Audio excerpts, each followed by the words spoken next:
भारतीय सेना जल, जमीन और पानी में मौजूद रहकर हमेशा हमारी सुरक्षा के लिए तत्पर रहती है। हम अपने घरों में चैन की नींद इसीलिए सो पाते हैं क्योंकि यह जवान उस समय सीमा पर जाग रहे होते हैं।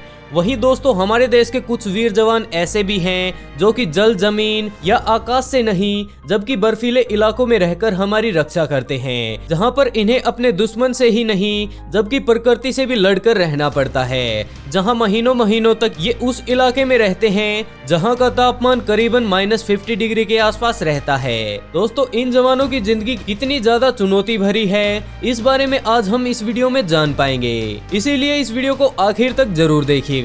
तो चलिए शुरू करते हैं, लेकिन उससे पहले अगर आप ऑफबीट पर पहली बार आए हैं तो इसे सब्सक्राइब जरूर कर लें। दोस्तों, सियाचिन दुनिया का सेकंड सबसे ज्यादा बड़ा ग्लेशियर है जो कि भारत और पाकिस्तान के बीच मौजूद है। यह हिमालय की पूर्वी काराकोरम पर्वत श्रेणी का एक भाग है और वहीं ये काराकोरम का सबसे बड़ा भाग है। यदि इसकी समुद्र तल से ऊंचाई की बात की जाए तो वो करीबन 16,000 से 20,000 फीट के आसपास है, जो कि करीबन 70 किलोमीटर में फैला हुआ है।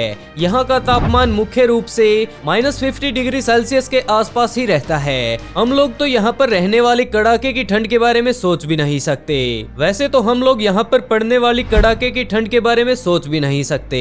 सियाचिन का अर्थ होता है गुलाबों की जगह, लेकिन यहाँ पर आने पर पता चलता है कि यहाँ पर इसके नाम जैसा तो कुछ भी नहीं, क्योंकि यहाँ का तापमान इतना ज्यादा कड़ाके वाला है जिसमें कोई वनस्पति पैदा ही नहीं हो सकती। यहाँ पर जब सैनिक आते हैं तो उन्हें सबसे पहले दुश्मन से नहीं जबकि प्रकृति से ही लड़ना पड़ता है, क्योंकि यहाँ पर सांस लेने के लिए ऑक्सीजन और खाने के लिए खाना काफी ज्यादा कमी हो जाती है। यहाँ पर अगर दूर दूर तक देखा जाए तो कोई भी पेड़ पौधा या जानवर नजर नहीं आएगा, सिर्फ एक ही चीज नजर आएगी और वो है बर्फ से ढके हुए पहाड़ और ऐसे सरकरे रास्ते जिन्हें फौजी खुद ही बनाते हैं। दूसरी तरफ गहरी खाई जहां एक छोटी सी भूल किसी को भी हजारों फुट की गहराई में गिराने के लिए काफी है, जहां पर अनेकों सैनिक ड्यूटी पर देखे जा सकते हैं।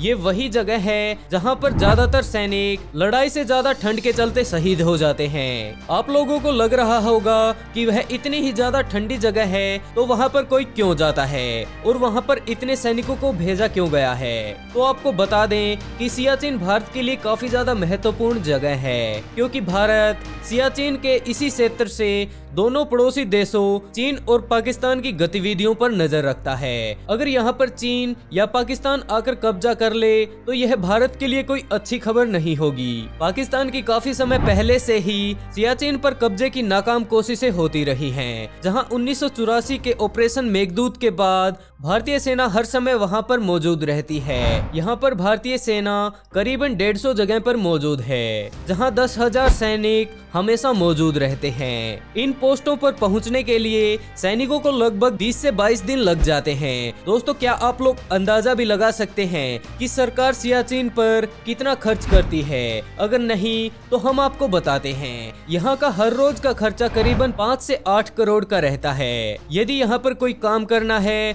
तो वो बिना किसी हेलीकॉप्टर के नहीं हो सकता।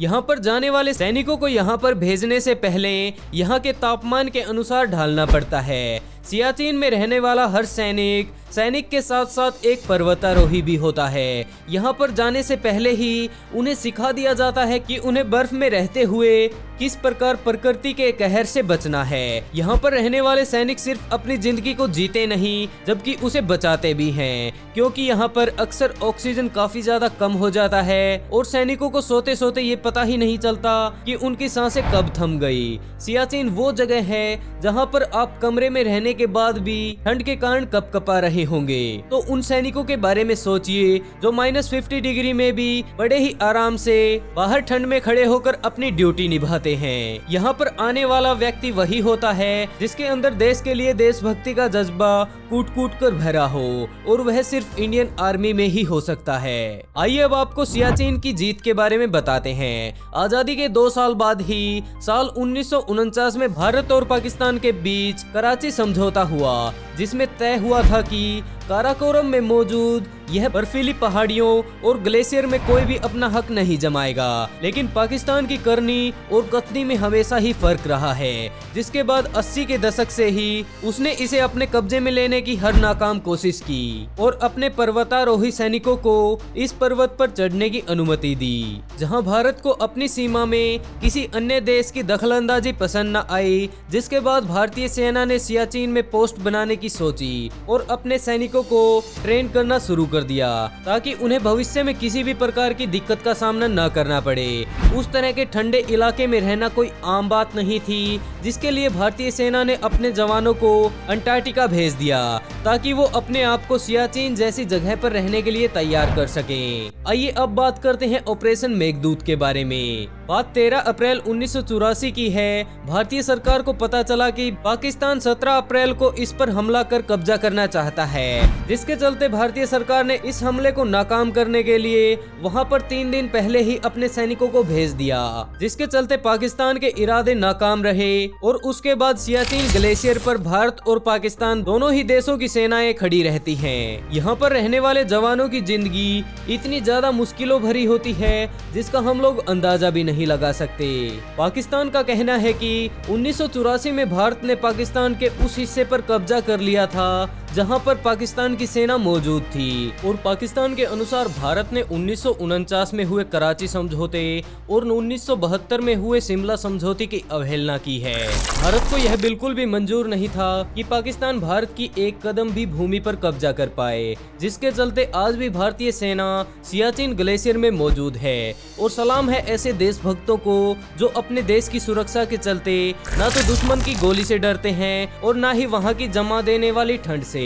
भारतीय सेना कारगिल युद्ध के बाद किसी भी तरह का कोई रिस्क नहीं लेना चाहती और न ही वो पाकिस्तान को उसके मंसूबे में कामयाब होने देना चाहती है, जिसके चलते भारतीय सेना के यह जवान दिन रात यहाँ पर पहरा देते हैं। ये वो जगह है जो पूरे साल बर्फ की एक मोटी चादर से ढकी रहती है। यहाँ पर आने वाले बर्फीले तूफान किसी भी समय अपना कहर ढा सकते हैं। अक्सर मौसम खराब होने के चलते यहाँ पर 160 किलोमीटर प्रति घंटे की ठंडी हवाएं चलती हैं, जिसके कारण वहाँ पर कुछ भी नहीं पहुँच पाता और यहाँ पर चीजें एक ही माध्यम से आ सकती हैं और वो है हेलीकॉप्टर। जब तेज हवाएं हो जाती हैं तो वो हेलीकॉप्टर भी नहीं पहुँच पाते, जिसके चलते फौजियों का राशन एक साल में एक ही बार एक साथ पहुंचा दिया जाता है ताकि बाद में यदि मौसम खराब हो तो उन्हें किसी प्रकार की दिक्कत ना आए। और इस काम को पूरी तरह से निभाता है चीता हेलीकॉप्टर और वो भी यहाँ पर सिर्फ और सिर्फ 30 सेकंड के लिए ही रुकता है और इस 30 सेकंड में ही वो सैनिक अपने आए सामान को निकाल लेते हैं, चाहे उनके हाथ ठिठुर रहे हों,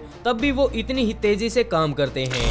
सलाम है ऐसे सैनिकों को जिनमें देशभक्ति का इतना जुनून है। अब बात करते हैं सियाचिन पर रहने वाले सैनिकों को आने वाली सामान्य परेशानियों के बारे में। यहाँ पर जवानों को खराब मौसम के चलते दुष्परिणामों को झेलना पड़ता है। यहाँ पर आने वाले सैनिक सच में ही फौलादी होते हैं, लेकिन ज्यादा ठंड के कारण इनकी स्किन काफी ज्यादा पतली और कमजोर हो जाती है, जिसके चलते उन्हें दाढ़ी तक बनाने नहीं दिया जाता।